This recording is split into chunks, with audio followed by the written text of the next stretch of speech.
ഒരു അവസരമൊരുക്കിയ മനുഷ്യനാണ് അദ്ദേഹം. സാർ, PRD സ്ഥാപിച്ച LDF അല്ലാതെ മറ്റാരുണ്ട് എന്നുള്ള ബോർഡുകൾ കേരളത്തിൽ എല്ലാ ജംഗ്ഷനിലും ഇപ്പോൾ ഉണ്ട്. അത് മാറ്റരുതെന്നാണ് എനിക്ക് മുഖ്യമന്ത്രിയോട് അഭ്യർത്ഥിക്കാനുള്ളത്. ആ ബോർഡുകളാണ് ഇന്നിപ്പോൾ UDFൻ്റെ ഐശ്വര്യം. പിണറായി വിജയനോടൊപ്പം അദ്ദേഹത്തോടൊപ്പം പ്രവർത്തിച്ച മറ്റ് മന്ത്രിമാരോട് ഞാൻ നന്ദി രേഖപ്പെടുത്തുകയാണ്. സാർ, ആദ്യം എനിക്ക് നന്ദി രേഖപ്പെടുത്താൻ തിരുവനന്തപുരത്തോട്ട് എടുക്കുകയാണ് വി ശിവൻകുട്ടിയോട് നന്ദി രേഖപ്പെടുത്താതെ പറ്റില്ലല്ലോ. വി ശിവൻകുട്ടിയെ ലോകം അറിയപ്പെടുന്നത് അങ്ങിരിക്കുന്ന ചേംബറിൽ കയറി ആ കമ്പ്യൂട്ടറിലും കസേരകളും എല്ലാം തല്ലിപ്പൊളിച്ച് മുണ്ട് മടക്കി കുത്തുനിന്ന് ആനന്ദ നൃത്തമാടിയ ആളാണ് വി ശിവൻകുട്ടി. അന്നാണ് ലോകമാദ്യമായി വി ശിവൻകുട്ടിയുടെ ശുഷ്കാന്തി ലോകമെമ്പാടും കണ്ടത്. കേരളത്തിലെ ഒരു MLA ലോകത്തെമ്പാടും അദ്ദേഹത്തിൻ്റെ ശുഷ്കാന്തി കാണിച്ച ഒരു സമയമായിരുന്നു അന്ന്. ഞാനന്ന് ഈ നിയമസഭയിലെ അംഗമായിരുന്നു. സാർ, ഇന്ന് തിരുവനന്തപുരം MLAമാരോട് ചോദിച്ചാൽ അറിയാം. തിരുവനന്തപുരത്തുള്ള ആളുകൾ, അയൽവാസികളൊക്കെ വഴക്കുണ്ടാക്കിയാൽ അവർ പറയുന്നത് ഒരു വാക്കുണ്ട്: നീ എത്ര ചീത്തകൾ വേണേലും വിളിച്ചോ, പക്ഷേ ശിവൻകുട്ടി അണ്ണനെ പോലെ ശുഷ്കാന്തി കാണിക്കരുത്, എൻ്റെ ഭാര്യയും മക്കളും ഒക്കെ ഇവിടെ നിൽക്കുകയാണ് എന്നാണ് പറയുന്നത്. സാർ, അദ്ദേഹത്തോട് നന്ദി പറയണം. പിന്നെ അടുത്തത് കൊല്ലത്തേക്ക് കിടക്കുമ്പോൾ ചിഞ്ചു റാണി എന്ന് പറയുന്നയാൾ ക്ഷീരവികസന വകുപ്പ് മന്ത്രിയായിരുന്നു. കന്നുകാലികൾക്ക് പോലും നയാ പൈസയുടെ പ്രയോജനമുണ്ടായില്ല. ഞങ്ങൾ ചടയമംഗലം തിരിച്ചു പിടിക്കാൻ വേണ്ടി കേരള പ്രദേശ് കോൺഗ്രസ് കമ്മിറ്റിയിലെ നിത്യഹരിത നായകനായ പ്രേം നസീറിനെ രംഗത്തിറക്കി ആ സീറ്റ് തിരിച്ചു പിടിച്ചു. സാർ, കേരളത്തിലെ കന്നുകാലികളും ആടുമാടുകളും പോലും പ്രതിഷേധിച്ച ഒരു മന്ത്രിയായിരുന്നു. ചിഞ്ചു റാണിയെ വിജയിപ്പിക്കണമേ എന്ന് പറഞ്ഞുകൊണ്ട് തെരഞ്ഞെടുപ്പ് കാലത്ത് മൈക്ക് അനൗൺസ്മെന്റ് നടന്നപ്പോൾ കൂട്ടിക്കിടക്കുന്ന ആടുകൾ പോലും ചെയ്യരുതേ എന്നാണ് സാർ കരഞ്ഞുകൊണ്ടിരുന്നത്. കാരണം ഈ പിണറായി വിജയൻ സർക്കാരിനെതിരെ മൃഗങ്ങൾ പോലും ഇത്രമാത്രം പ്രതികരിച്ച ഒരു തെരഞ്ഞെടുപ്പ് ഈ കഴിഞ്ഞ തെരഞ്ഞെടുപ്പാണ്. സാർ, അടുത്ത കാലത്ത് അല്ല, അവര് പറഞ്ഞോട്ടെ, എനിക്ക് പറയാനുള്ളത് മറുപടിയായിട്ട് പ്രതിപക്ഷ നേതാവുണ്ട്. സാർ, അടുത്തതായിട്ട് Shri KB Ganesh Kumar. Sir, KB Ganesh കുമാറാണ്. അദ്ദേഹത്തോട് നന്ദി പറയാതിരിക്കാൻ പറ്റില്ല.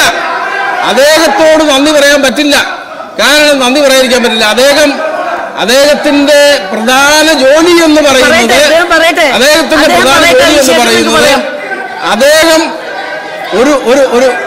അദ്ദേഹം മന്ത്രിപ്പണി എന്ന് പറയുന്നത് അദ്ദേഹത്തിന്റെ പാർട്ടിയും പണിയായിരുന്നു. അദ്ദേഹം കത്ത് തയ്യാറാക്കി കൊടുക്കുന്ന ഒരു വിദഗ്ധനായിരുന്നു. ഉമ്മൻചാണ്ടി സാറിനെതിരെ വ്യാജ കത്ത് റെഡിയാക്കി കൊടുത്ത ആളാണ് KB ഗണേഷ് കുമാർ. അദ്ദേഹം തോൽവിയൊക്കെ ഏറ്റതിന് ശേഷം അദ്ദേഹം ഒരു ആത്മകഥ എഴുതുകയാണെന്നാണ് ഞാൻ അറിഞ്ഞത്. മന്ത്രിപ്പണി എനിക്ക് പാർട്ട് ടൈം പണിയായിരുന്നു എന്നുള്ളതാണ് അദ്ദേഹത്തിന്റെ ആത്മകഥയുടെ പേര് എന്നാണ് അദ്ദേഹത്തിന്റെ അടുത്ത ആളുകൾ പറഞ്ഞത്. സാർ, അദ്ദേഹം ഇന്ദിരാ ഗ്യാരണ്ടി പ്രഖ്യാപിച്ചപ്പോൾ ആദ്യമേ അദ്ദേഹം എതിർത്തു. ഇന്ദിരാ ഗ്യാരണ്ടിയിൽ സ്ത്രീകൾക്ക് KSRTC ബസ്സിൽ സൗജന്യ യാത്ര. അദ്ദേഹം എന്തിനാ എതിർക്കുന്നത്? അന്ന് ഗതാഗത വകുപ്പ് മന്ത്രിയായിരുന്നു. അത് UDF സർക്കാർ വന്നു കഴിയുമ്പോൾ നടപ്പിലാക്കേണ്ട ഒരു പദ്ധതിയല്ലേ? അതിന് ഇദ്ദേഹം എന്തിനാ എതിർക്കുന്നത്? അദ്ദേഹത്തിന്റെ 5000-ലെ 4998 പേര് ആ ബസ്സിൽ കയറുമെന്നുള്ള പേടി കൊണ്ടാണ് അദ്ദേഹം അന്ന് എതിർത്തത് എന്ന് എനിക്ക് മനസ്സിലാക്കാൻ കഴിയുന്നുണ്ട്. സാർ, അദ്ദേഹത്തോടും ഈ സർക്കാരിനെ അധികാരത്തിൽ കൊണ്ടുവന്ന് നന്ദി രേഖപ്പെടുത്തുകയാണ്. സാർ, പിന്നെയുള്ളത് VN വാസവനാണ്. VN വാസവൻ എന്ന് പറയുന്ന മന്ത്രി, സാർ, സ്വർണം കെട്ടത് ആരപ്പ, സഖാക്കളാണ് അയ്യപ്പ എന്നുള്ളത് സഖാക്കന്മാരുടെ ഫോണുകളിൽ പോലും ഇപ്പോൾ റിംഗ് ടൂണാണ്. ഈ VN വാസവൻ എങ്ങനെ ജയിക്കുമോ സാർ? പിന്നെ കടകംപള്ളി സുരേന്ദ്രൻ, അതേ പോട്ടെ, ഞാനിപ്പോൾ അതേ മന്ത്രിയായിരുന്നില്ല. സാർ, അയ്യപ്പൻ എന്ന് പറയുന്ന ആ ദൈവത്തിൻ്റെ സ്വർണം അയ്യപ്പൻ ആദ്യമൊക്കെ ക്ഷമിക്കും. ആചാരം എങ്ങനെ നടത്തിയപ്പോൾ അദ്ദേഹം ക്ഷമിച്ചു. ഇപ്പം നമ്മളാണെങ്കിലും നമ്മളോടൊരു ശത്രു വന്ന് എന്തെങ്കിലും ചെയ്തു കഴിഞ്ഞാൽ ആദ്യവും രണ്ടാമതും ഒക്കെ ക്ഷമിക്കും. പക്ഷേ അദ്ദേഹത്തിൻ്റെ സ്വർണം വരെ മോഷ്ടിച്ചു പോയ സഖാവ് വാസവനെ ഇനി നിയമസഭ കാണിക്കണ്ട എന്ന് ജനം തീരുമാനിച്ചു. അങ്ങനെയാണ് സാർ സഖാവ് വാസവൻ ഇപ്പോൾ ഇതിരിക്കുന്നത്. സാർ, അതിനു മുമ്പ് വീണ ജോർജ് ഉണ്ട്. സാർ, വീണ ജോർജ് പത്തനംതിട്ടയിൽ നിന്ന്. സാർ, വീണ ജോർജ് എന്ന് പറയുന്ന മന്ത്രി അവരോട് എത്ര നന്ദി പറഞ്ഞാലും മതിയാവില്ല. കാരണം എന്താണെന്ന് ചോദിച്ചു കഴിഞ്ഞാൽ അവരെക്കുറിച്ചൊരു സിനിമ എടുക്കാൻ തീരുമാനിച്ചിരിക്കുകയാണ്. ഫ്രം വെന്റിലേറ്റർ ടു ഹോം എന്നാണ് ഈ സിനിമയുടെ ഇതിവൃത്തമായിട്ടുള്ളത്. കാരണം ലോകത്താദ്യമായി വെന്റിലേറ്ററിൽ നിന്നും ഡിസ്ചാർജ് ചെയ്ത് വീട്ടിലേക്ക് പോയ ആദ്യത്തെ ആളാണ്. ട്രംപിന് പോലും അങ്ങനെ സംഭവിച്ചിട്ടില്ല. അപ്പൊ ഏതായാലും അവരെ അഭിനയിക്കാൻ കിട്ടിയാൽ ആ പടത്തിന് അവാർഡ് കിട്ടുമെന്നുള്ള പ്രതീക്ഷയിലാണ് ശ്രമിച്ചുകൊണ്ടിരിക്കുന്നത്. പിന്നെയുള്ളത് റോഷി അഗസ്റ്റിനാണ്, കേരള കോൺഗ്രസിന്റെ നേതാവ്. മാണി സാർ സ്വർഗലോകത്തിരുന്നുകൊണ്ട് സന്തോഷിക്കുന്നുണ്ടാകും സാർ. കാരണം എന്തെന്ന് ചോദിച്ചു കഴിഞ്ഞാൽ, ഈ കോഴമാണി എന്ന് പറഞ്ഞുകൊണ്ട് ഈ സഭയിൽ കയറി നിന്ന് അങ്ങിരിക്കുന്ന കസേര വരെ തല്ലിപ്പൊളിച്ച, അവരോടൊപ്പം ചിക്കൻ ബിരിയാണിയും കഴിച്ച് 5 വർഷക്കാലം സുഖജീവിതം നയിച്ച ആളാണ് റോഷി അഗസ്റ്റിൻ. പാവം ആ ജോസ് കെ മാണിയെ പോലും തെറ്റിദ്ധരിപ്പിച്ച് ഒരു പരുവത്തിലാക്കി നിൽക്കുകയാണ്. അപ്പൊ അധികം താമസിക്കാതെ കേരള കോൺഗ്രസ് എന്ന് പറയുന്ന ഒരു പാർട്ടി കേരളത്തിലുണ്ടാകും. റോഡിലിറങ്ങാൻ ആളില്ലെങ്കിൽ റോ പാർട്ടി സിന്ദാബാദ് എന്ന് മുദ്രാവാക്യം വിളിച്ചുകൊണ്ട് അദ്ദേഹം മുന്നോട്ട് പോകും. സാർ പിന്നെയുള്ളത് നന്ദിയാണ് അവരെ കുറിച്ച് പറഞ്ഞത്. അടുത്ത് പറയാൻ പോകുന്നത് ഞാൻ MLA ആയ എറണാകുളം നിയോജകമണ്ഡലത്തിലെ P. രാജീവിനെ കുറിച്ച്. അദ്ദേഹം ഇതുവരെ തോൽവിയെ സമ്മതിച്ചിട്ടില്ല സാർ. അദ്ദേഹത്തോട് പത്രക്കാർ ചോദിച്ചു ഈ തെരഞ്ഞെടുപ്പിൽ എന്താണ് സംഭവിച്ചത്. ആഗോളതലത്തിലുണ്ടായ ചില മാറ്റങ്ങളുടെ അടിസ്ഥാനത്തിൽ വന്ന വ്യതിചലനങ്ങളുടെ ഭാഗമായി ഉണ്ടായ ഉരുത്തിരിഞ്ഞു വന്ന ചില മാറ്റങ്ങളായിട്ടേ ഇതിനെ കാണാൻ കഴിയുള്ളൂ എന്നാണ് പറഞ്ഞത്. വീണ്ടും അദ്ദേഹത്തോട് പത്രക്കാർ ചോദിച്ചപ്പം ഹോർമീസ് കടലിടുക്കിനിടയിലൂടെ വന്ന അന്തർവാഹിനിയിൽ നിന്ന് ഒലിച്ചു വന്ന ലാവയിലൂടെ പ്രവഹിച്ച ചില മാറ്റങ്ങളാണ് ഇതെല്ലാം എന്ന് അദ്ദേഹം പറഞ്ഞു. അപ്പൊ വീണ്ടും പത്രക്കാർ ചോദിച്ചു ഈ കളമശ്ശേരിയിൽ എന്തുണ്ടായി എന്ന് ചോദിച്ചു. ആ കളമശ്ശേരിയിൽ എന്തുണ്ടായെന്ന് ചോദിച്ചാൽ പറഞ്ഞു തോറ്റിട്ട് ജയിക്കുകയും ജയിച്ചിട്ട് തോക്കുകയും ചെയ്യുന്ന ചില പ്രതിഭാസത്തിന്റെ അടിസ്ഥാനത്തിൽ റിട്ടേണിംഗ് ഓഫീസർ കൊടുത്ത ഒരു സർട്ടിഫിക്കറ്റിന്റെ സാങ്കേതികമായ അടിസ്ഥാനത്തിൽ ചില മാറ്റങ്ങൾ സംഭവിച്ചതായിട്ടേ പറയാൻ. സാർ ഇദ്ദേഹം ജയിച്ചു വന്ന പ്രതിപക്ഷ നേതാവിന്റെ കസേരയിൽ നിന്ന് അങ്ങ് എന്ത് ചെയ്യുമായിരുന്നു? അങ്ങ് പിന്നെ ഡിക്ഷണറിയൊക്കെ എടുത്തു വെച്ചതെല്ലാം മനസ്സിലാക്കിയതൊക്കെ പോയാൽ. പക്ഷെ എഴുതാനിരിക്കുന്ന പിള്ളേരെന്ത് ചെയ്യുമായിരുന്നു സാർ? അവർക്ക് വൈകിട്ട് എഴുതി കൊടുത്തില്ല, അങ്ങ് അവരെ പുറത്താക്കില്ലേ സാർ? പിന്നെയുള്ളത് ബിന്ദുവിനാണ് നന്ദി പറയേണ്ടത്. സാർ ബിന്ദു എന്ന് പറയുന്ന മന്ത്രി വ്യക്തതയില്ലായ്മയുടെ കാര്യത്തിൽ സ്പീക്കറെ കളിയാക്കാൻ പാടില്ല.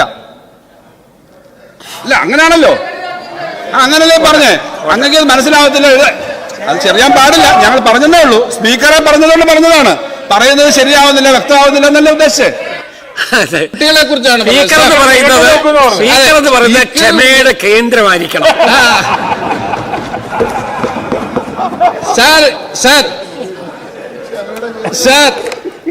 പിന്നെ സാർ ഈ തൃശ്ശൂരിൽ നിന്നുള്ള മന്ത്രി ബിന്ദുവാണ്, ഉന്നത വിദ്യാഭ്യാസ മന്ത്രിയായിരുന്നു. ബിന്ദുവിൽ നിന്നും ബിന്ദുവിലേക്ക് പെൻഡുലം ആടിയതല്ലാതെ ഒരു വിദ്യാഭ്യാസ വകുപ്പിലും ഒന്നും നടന്നില്ല സാർ. പിന്നെ K. കൃഷ്ണൻകുട്ടി, അദ്ദേഹം പ്രായമുള്ള ആളാണ്, എനിക്ക് വളരെ അടുപ്പമുള്ള ആളാണ്. ഞാൻ അദ്ദേഹത്തെ വെറുതെ വിടുകയാണ്. അദ്ദേഹം മന്ത്രി സ്ഥാനം ഒഴിഞ്ഞങ്ങ് പോകുമ്പോൾ അദ്ദേഹം ഒരു സത്യം വിളിച്ചു പറഞ്ഞു. എന്താണ് വിളിച്ചു പറഞ്ഞത്?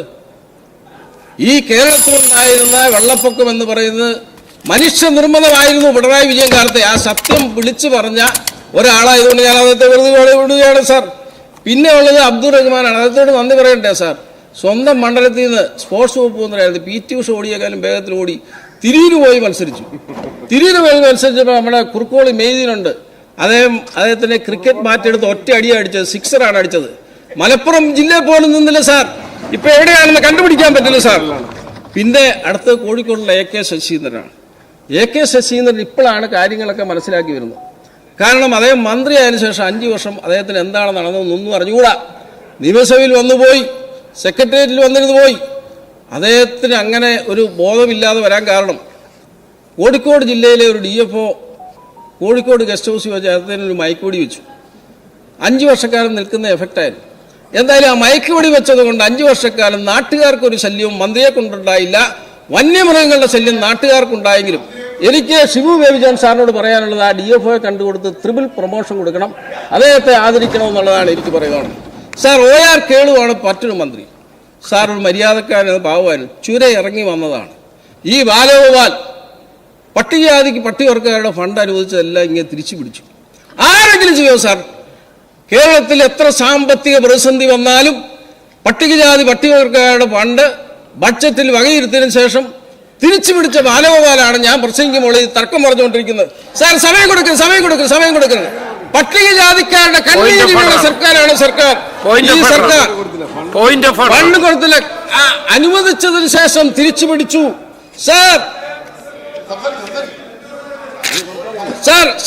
സമയം തീർന്നു സാർ. പട്ടികജാതിക്കാരുടെ ഫണ്ട് തിരിച്ചു പിടിച്ച ആളാണ് ഇദ്ദേഹം.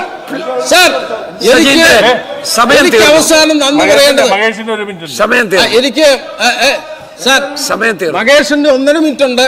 പിന്നെ അത് പക്ഷേ ഇവിടെ പെർമിറ്റ് ചെയ്തില്ല. അതിലും കൂടുതൽ 2 മിനിറ്റ് തന്നാൽ അങ്ങ് നല്ലവനാണെന്നും കൂടെ ഞാൻ പറഞ്ഞേക്കാം. പിന്നെ സാർ അതൊരു കൈക്കൂലി പോലെയാവും.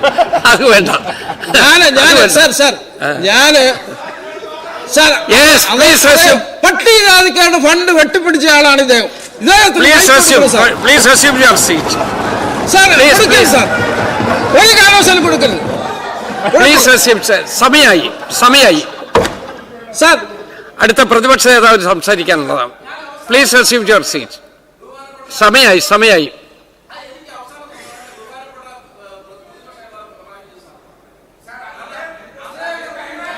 തീർന്നു, സമയം കഴിഞ്ഞു. 2 മിനിറ്റോളം കൂടുതലായി. 2 മിനിറ്റിലധികം കൂടുതലായി. ഇത് കൺക്ലൂഡ് ചെയ്യാനായിട്ട് മൈക്കൊന്ന് കൊടുക്കൂ. കൺക്ലൂഡ് ചെയ്യാൻ ഞാൻ കഴിഞ്ഞ ദിവസമേ കൺക്ലൂഡ് ചെയ്യും. കഴിഞ്ഞ ദിവസം ഞാൻ എറണാകുളത്തും തിരുവനന്തപുരത്തേക്ക് പോരുമ്പോൾ ഒരു യാത്രക്കാരൻ എന്നോട് ചോദിച്ചു, നിങ്ങൾ എവിടെ പോകുന്നു, നിങ്ങളെ കണ്ടുപരിചയമുണ്ട്. ഞാൻ പറഞ്ഞു, ഞാൻ ഇന്നയാളാന്ന് പറഞ്ഞു. അപ്പം അദ്ദേഹം കണ്ണൂരിൽ നിന്ന് വരികയാണ്. അപ്പം അദ്ദേഹം പറഞ്ഞു, ഞങ്ങളുടെ നേതാവ് പിണറായി വിജയനാണ്, ഞാനൊരു ജ്യോത്സ്യരാന്ന് പറഞ്ഞു. നിങ്ങൾക്ക് അദ്ദേഹത്തെ ഒരു പുല്ലും ചെയ്യാൻ പറ്റില്ല. ഞാൻ പറഞ്ഞു, ആയിക്കോട്ടെ, അദ്ദേഹം ഏത് പോസ്റ്റിലിരുന്നാലും 10 വർഷക്കാലത്തിലധികം ഇരിക്കും. അതായത് പാർട്ടി സെക്രട്ടറിയായി 17 വർഷം ഇരുന്നു, മുഖ്യമന്ത്രിയായി 10 വർഷം ഇരുന്നു. ഇനി പ്രതിപക്ഷ നേതാവായിട്ടും നിങ്ങൾക്ക് അദ്ദേഹത്തെ ഒരു പുല്ലും ചെയ്യാൻ കഴിയില്ല. ബാലഗോപാൽ അത് കണ്ട് ആഗ്രഹിക്കുമ്പോൾ 10 വർഷക്കാലം അദ്ദേഹം ഇരിക്കും. സാർ, എനിക്കൊരു കാര്യം കൂടെ പറയാനുണ്ട്. അങ്ങ് 10 വർഷക്കാലം കേരളത്തിന്റെ മുഖ്യമന്ത്രിയായിരിക്കുമ്പോൾ അങ്ങ് കരിമ്പൂച്ചകളുടെ നടുവിലായിരുന്നു, രക്ഷാപ്രവർത്തനം നടത്തുന്ന കരിമ്പൂച്ചകളുടെ നടുവിലായിരുന്നു അങ്ങ് ഭൂമിയിൽ ഇറങ്ങുമ്പോഴാണ്, അല്ലാത്തപ്പോൾ അങ്ങ് കാർ കയറുമ്പോൾ കറുത്ത കാറിനിടയിലായിരുന്നു. അങ്ങ് പാർട്ടി പ്രവർത്തകരെ കാണാൻ തയ്യാറില്ല. അങ്ങ് സാധാരണ മനുഷ്യരോടും മൈക്കിനോട് പോലും യുദ്ധം ചെയ്ത ആളാണങ്ങ്. അപ്പോൾ അങ്ങനെയുള്ള ആൾ 10 വർഷക്കാലം പ്രതിപക്ഷ നേതാവായി ഇരിക്കട്ടെ എന്ന് ആശംസിക്കുന്നു. അങ്ങേക്ക് ദീർഘായുസ് കിട്ടട്ടെ എന്ന് ആഗ്രഹിക്കുന്നു. അങ്ങയെക്കുറിച്ച് നല്ലത് പറയാൻ അവസരം തരാത്തതിന് ഞാൻ വിഷമത്തോടുകൂടി ഈ പ്രമേയത്തെ അനുകൂലിക്കുന്നു. നന്ദി.